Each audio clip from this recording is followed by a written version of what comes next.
Assalamualaikum warahmatullahi wabarakatuh. Bagaimana kabar anak-anakku semua? Mudah-mudahan dalam keadaan sehat dan semangat belajar ya. Baiklah, hari ini kita akan mempelajari mengenai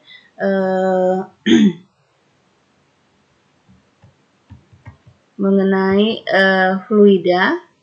Fluida itu sendiri nanti ada dua jenis, yaitu fluida statis dan fluida dinamis. Nah, ini kompetensi dasar yang akan kita pelajari, yaitu mengenai hukum-hukum yang berhubungan dengan fluida statis dan dinamis, serta penerapannya dalam kehidupan sehari-hari. Nah, indikator yang akan dicapai pada hari ini nanti kalian bisa baca di sini. Ini ada beberapa indikator, tapi hari ini kita akan mempelajari sampai ke indikator ketiga, yaitu menganalisis hukum utama hidrostatis, hukum Pascal, dan Archimedes ya. Oke. Konsep fisika yang akan kita gunakan dalam fluida statis nanti ada di antaranya ini ya, yaitu mengenai massa jenis rho dan tekanan P. Ingat ya, ini beda. Ini rho lebih bulat ininya, nanti cara penulisannya. Ini huruf P ya. Makanya Ibu bedakan antara rho dengan warna merah, P dengan warna kuning, supaya kalian tahu bahwa ini tidak sama penulisannya. Ini huruf P, ini rho. Rho itu lebih bulat ya. Rho itu adalah massa per volume ya, volume benda. Kalau berkaitan dengan benda, atau simbolnya adalah massa M, volume itu adalah V. Nanti satuan rho itu, karena M itu massa satuannya kilogram, volume itu meter kubik, maka nanti satuan rho adalah kilogram per meter kubik ya. Oke, tekanan dirumuskan dengan gaya persatuan luas penampang atau luas permukaan benda ya. Jadi nanti tergantung bentuk bendanya. Kalau dia persegi berarti luasnya adalah panjang kali lebar. Kalau dia lingkaran berarti nanti luasnya adalah πr kuadrat ya. Gaya itu simbolnya F, luas itu simbolnya A. Nah, kalau dihubungkan dengan nanti ada soal tekanan udara luar ya, PO ya, yang nilainya sebesar 1 atm. Nah, 1 atm ini dalam satuan CGS harus kalian ubah ke satuan MKS yang nilainya adalah 10 pangkat min 5 atau 1 kali 10 pangkat min 5, sama aja ya, karena 1 dikali 10 pangkat min 5 ya 10 pangkat min 5. Maka satuan ATM akan berubah menjadi Newton per meter kuadrat. Ini satuan MKS ya. Oke. Nah, hari ini kata Ibu tadi, kita akan mempelajari tentang fluida statis. Atau apa itu fluida statis? Zat alir. Fluida itu zat alir. Statis itu yang diam atau tidak mengalir. Ya, jadi fluida statis adalah zat alir yang diam atau tidak mengalir. Contohnya apa? Contohnya gampang, seperti air dalam bak mandi, gas di dalam tabung. Itu contoh dari fluida statis. Oke, lanjut. Nah, tadi sudah dibahas mengenai fluida adalah zat yang dapat mengalir. Ya, misalnya zat cair, air diantaranya, dan gas. Ya. Fluida dapat digolongkan dua macam seperti yang sudah dijelaskan Ibu di awal, yaitu fluida statis dan fluida dinamis. Yang kita pelajari hari ini adalah fluida statis dulu, ya. Nah, pada fluida statis, konsep materi yang pertama yang akan kita bahas yaitu mengenai tekanan hidrostatis. Apa sih tekanan hidrostatis? Nah, tekanan hidrostatis atau lambangnya adalah pH. Adalah tekanan yang dilakukan zat cair pada bidang dasar tempatnya ya. Nanti kita ada contoh-contoh gambarnya ya. Nah, di sini ada paradoks mengenai hidrostatis ya. Gaya yang bekerja pada dasar sebuah bejana tidak bergantung pada bentuk bejana, jumlah zat cair berarti berkaitan dengan volume, dan tetapi bergantung pada dasar bejana luasnya, tinggi dari zat cairnya, dan massa jenis zat cairnya, rho, ya. Jadi kalau misalnya air, massa jenis air dengan massa jenis misalnya minyak itu berbeda. Nah, itu dia bergantung dengan ketiga hal ini mempengaruhi nilai tekanan hidrostatis, ya. Jadi tidak bergantung pada bentuk dan jumlah zat cair, tapi bergantung pada diantaranya nanti adalah tinggi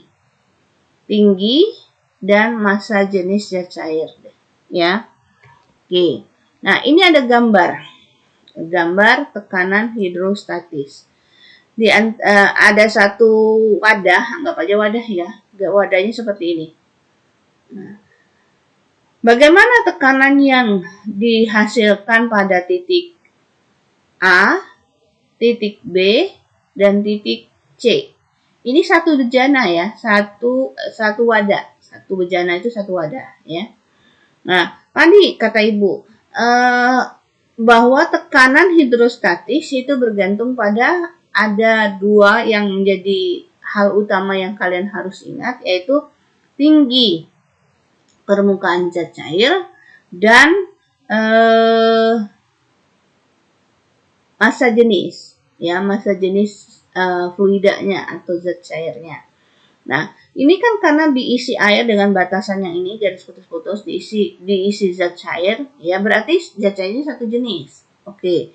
Nah, berarti kita bisa mengabaikan massa jenisnya. Yang kita perhatikan berarti tinggi dari permukaan zat cairnya, ya.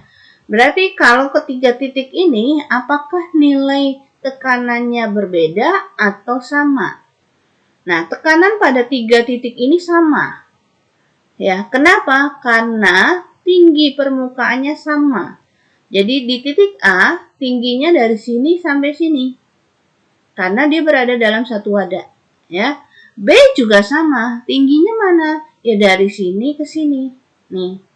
C juga sama, ya, tinggi permukaan tinggi tekanan hidrostatis pada titik C nilainya sama dari sini sampai ke sini karena berada dalam satu wadah walaupun bentuknya berbeda-beda, ya, bentuk ininya jadi bukan tingginya dari sini ke sini, bukan, tapi dari sini ke sini. Lihat kursor Ibu, di titik B dari sini ke sini, titik A dari sini ke sini.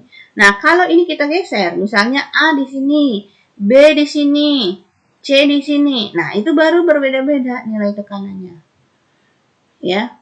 Jadi, tekanan di titik A sama dengan tekanan di titik B, sama dengan tekanan di titik C. Kecuali kata Ibu tadi berbeda-beda. Misalnya titik A di sini, titik B di sini, titik C di sini. Nah, berbeda-beda.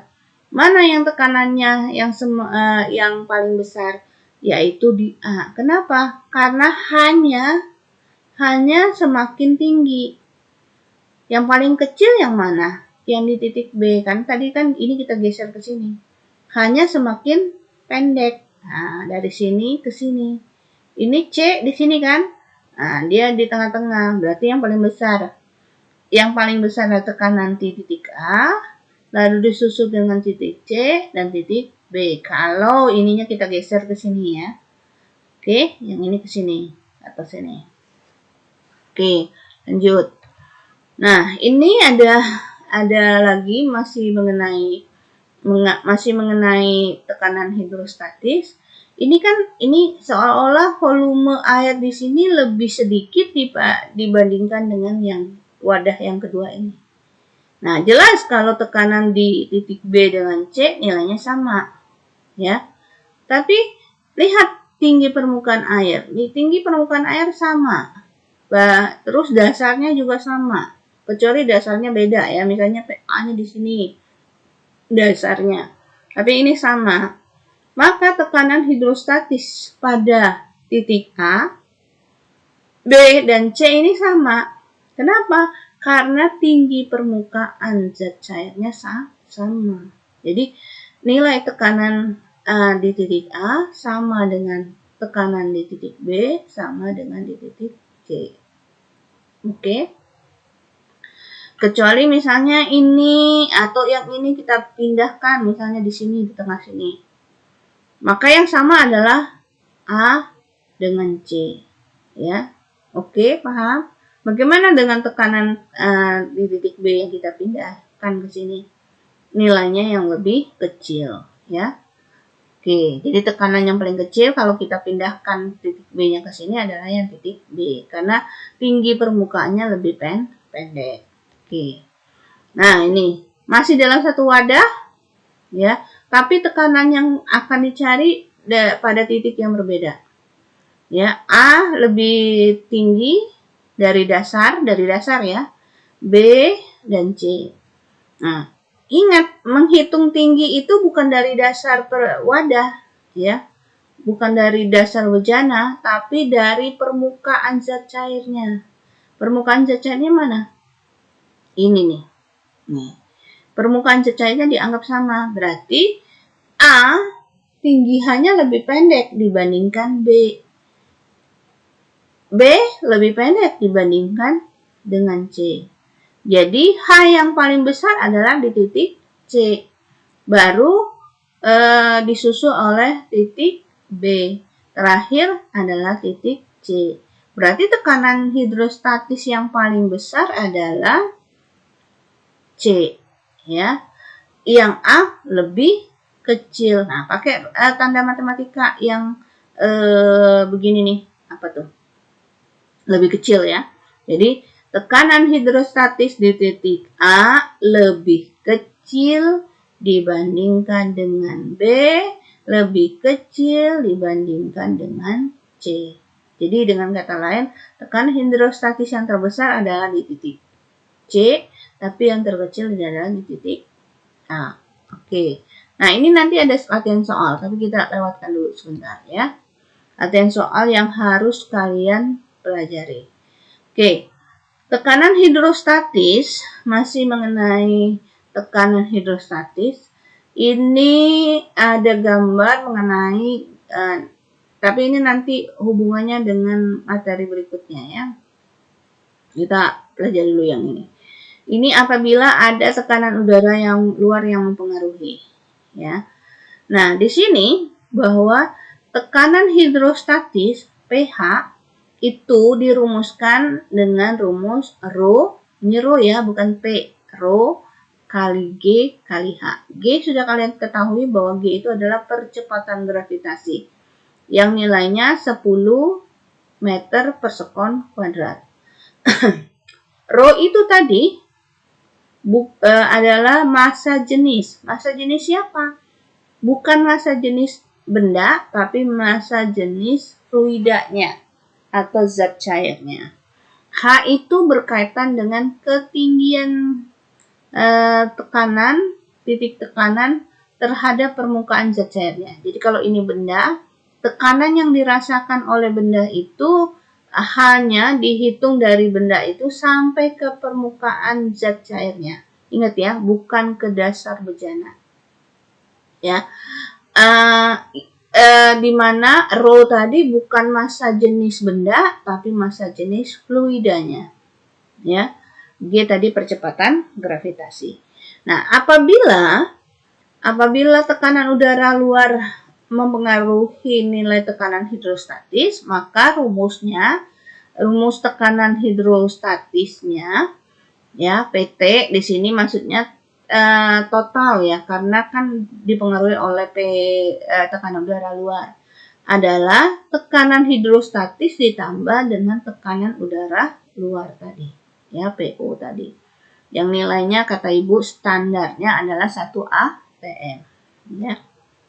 Nah, atau PT-nya karena pH itu Rho GH, dapat kita uraikan menjadi Rho kali G kali H ditambah PO tadi, ya. Ini uraiannya bisa kalian baca nanti ya. Lanjut ke hukum Pascal. Hukum Pascal adalah, jadi konsep materi yang kedua adalah mengenai hukum Pascal. Tadi tekanan hidrostatis. Hukum Pascal adalah tekanan yang dilakukan pada zat cair akan diteruskan ke semua arah sama besar.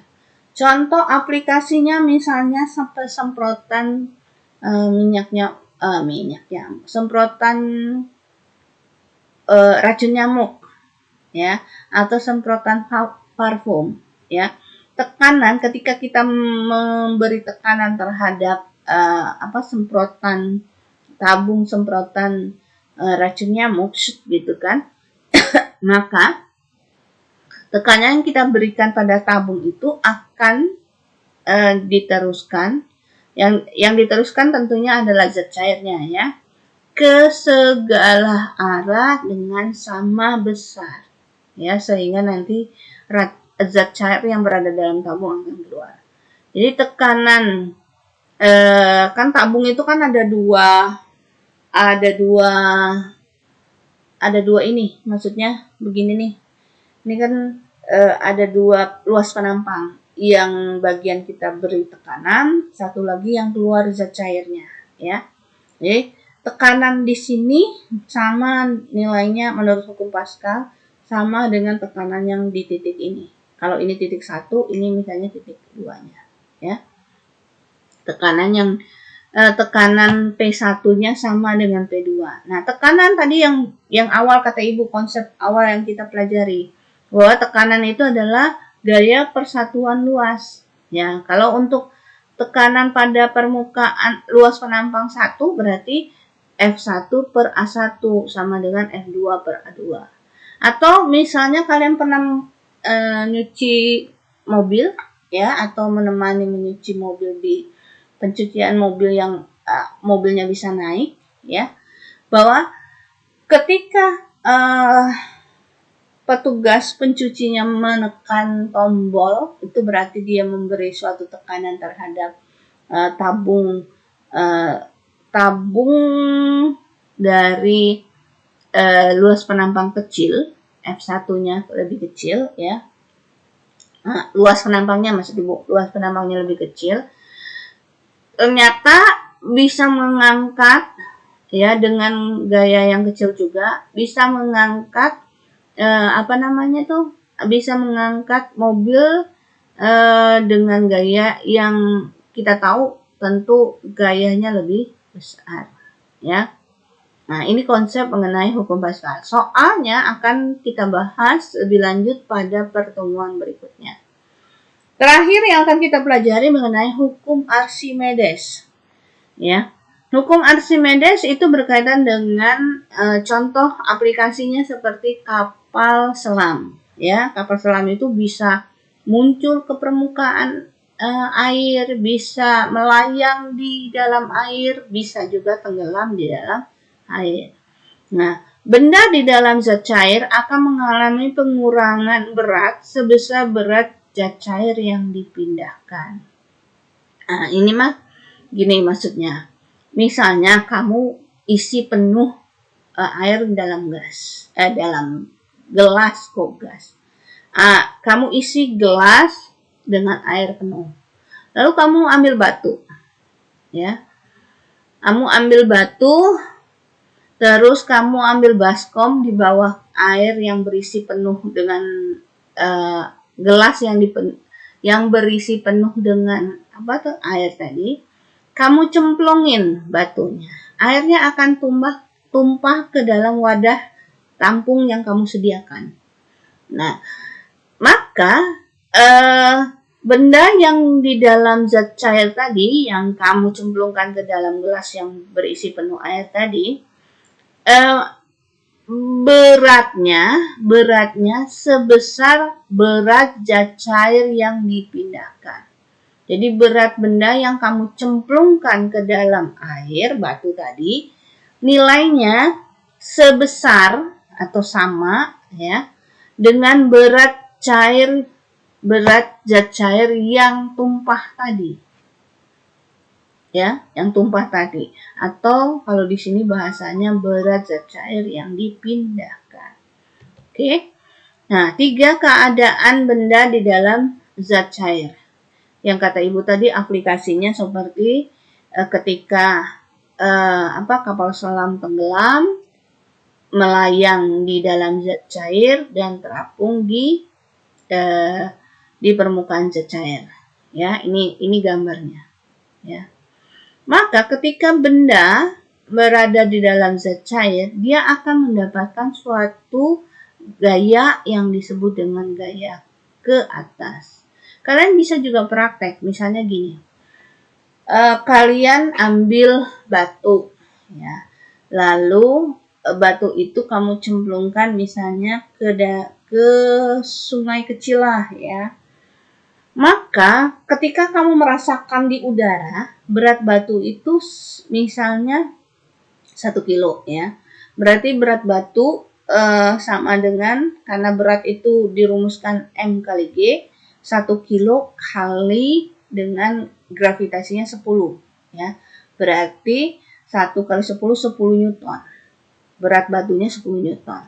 Nah, ketika kamu cemplungkan ke dalam sungai tadi dan kamu angkat, seolah-olah berat batu itu mengalami pengurangan.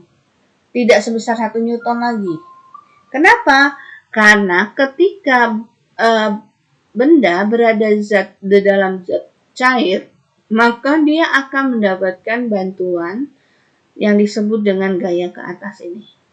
Gaya ke atas inilah yang mengurangi nilai berat batu yang sesungguhnya, ya, atau berat batu di dalam air. Makanya dia terasa lebih ringan dibandingkan dengan di udara, ya. Untuk keadaan tenggelam, W di udaranya lebih besar dari gaya ke atas, ya. Maka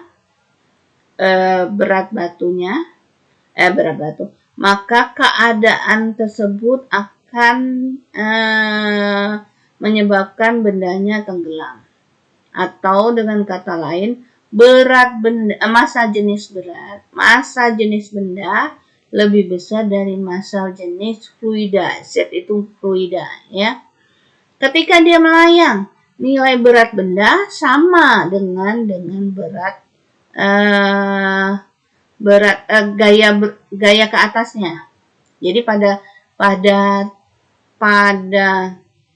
kapal selamnya dikondisikan berat kapal selam sama dengan gaya ke atasnya. Ada alatnya, ya, ada tabungnya. Terus di mana massa jenis bendanya juga dibuat sama dengan massa jenis fluidanya, zat cairnya. Ketika dia terapung, sama, ini teorinya bahwa berat benda sama dengan gaya ke atas, dan berat benda lebih kecil dari berat fluida, kebalikan dengan tenggelam. Ya, ini uraian dari sini, ya, Nanti ini V aksen itu adalah volume benda yang berada di dalam fluida, ya. Ingat, volume benda yang berada dalam fluida itu sama dengan berat zat cair yang dipindahkan tadi. Oke, ini bahasan terakhir kita pada materi hari ini, yaitu mengenai Archimedes tadi, bahwa akibat adanya gaya ke atas, Fa, berat benda di dalam zat cair akan berkurang. Nah, kata Ibu tadi, ya, ketika di udara, ya, kita rasakan 10 Newton, ketika di dalam zat cair, kita rasakan ketika kita mengangkat batunya lebih ringan dibandingkan kita mengangkat batu di udara. Kenapa? Karena berat batu di dalam zat cair, Z ini, ya, fluida, sama dengan berat yang sesungguhnya di udara, ya, dikurang dengan gaya ke atas. Jadi dia mengalami bantuan sebesar gaya ke atas, sehingga berat benda di dalam zat cair itu lebih ringan atau berkurang, ya. Nah, konsep mengenai berat adalah massa kali gravitasi, ya. WZ itu adalah berat benda di dalam fluida atau zat cair. W itu adalah berat benda ketika di udara, ya. Nah, FA itu sendiri, gaya ke atas itu sendiri dirumuskan dengan Rho kali G kali V. V ini adalah volume benda yang tercelup. Volume benda yang tercelup. Ingat ya. Jadi, tadi kata ibu tadi, kalau kamu nyemplungin batu ke dalam gelas tadi, maka volume zat cair yang tumpah tadi, yang kamu tampung itu sama dengan volume benda yang kamu celupkan ke dalam zat cair, ya. Oke, nah ini sama contoh soalnya akan kita bahas di pertemuan berikutnya. Oke, pertemuan sekarang PR-nya adalah gampang banget, cuman ada 2. Ya, disalin seperti biasa di buku latihan soalnya dan dijawab. Yang pertama, kalian cuma hanya disuruh menganalisis dan menjawab pertanyaan ini. Menurutmu bagaimana tekanan hidrostatis pada tiap tabung nih? Bentuk tabungnya beda-beda ya. Nah, tekanan yang dirasakan pada titik ini nih, pada dasar bejana, bagaimana nilainya pada tiap tabung? Ya, tabung A, B, C, D, E. Apakah menurut kamu mana yang paling besar atau yang paling kecil ataukah mungkin sama? Ya. Tolong dianalisis yang pertama. Yang kedua, masih mengenai gambar, masih mengenai tekanan hidrostatis. Urutkan besar tekanan hidrostatis pada tabung berikut. Nah, contoh, misalnya jawabannya ya, ini contoh saja bukan berarti ini. Pakai simbol matematika. Tekanan yang paling besar misalnya ya, ibu misalnya menganggap, oh tekanan yang paling besar itu adalah di titik semua di dasar bejana ya, di sini, dan sini ya. Oh, yang paling besar adalah yang di titik B, maka simbol matematikanya adalah PB lebih besar dari, yang kedua urutannya adalah A, nah, berarti lebih besar dari, yang ketiga adalah C, dan keempat adalah D. Nah, pakai simbol matematika contoh ini ya, contohnya. Nah, ini 1,0, 1,1, 1,3, 1,2 itu adalah nilai massa jenis fluidanya. Massa jenis fluidanya. Kenapa dikaitkan dengan massa jenis fluidanya? Kita balik dulu ke ini, ngetin rumus. Mana nih rumusnya? Oh, setelah ini. Nih. pH, tekanan hidrostatis, itu dipengaruhi oleh apa tadi? Massa jenis fluida dan ketinggian permukaan zat cair. Nih, ada 2. Ya. Nah, nih, massa jenisnya beda-beda. Tabung A massa jenisnya 1 nilainya, tabung B 1,1, tabung C 1,3, dan tabung D nilai massa jenisnya 1,2. Tinggi permukaannya juga beda-beda nih. A dan B sama, tapi massa jenisnya berbeda. Terus yang lebih tinggi permukaan zat cairnya adalah yang C dengan nilai massa jenisnya 1,3. Terus yang tinggi permukaan zat cair yang paling rendah adalah D, tapi nilai massa jenisnya 1,2. Ini bukan dihitung ya, bukan dihitung nilainya, tapi dianalisis dan dijawab seperti ini. Paham kan? Oke, 2 PR itu silakan kalian kerjakan di buku latihan dan dikumpulkan hari ini paling lambat jam 19.00 WIB ya. Ibu akhiri pembelajaran hari ini dengan Assalamualaikum warahmatullahi wabarakatuh.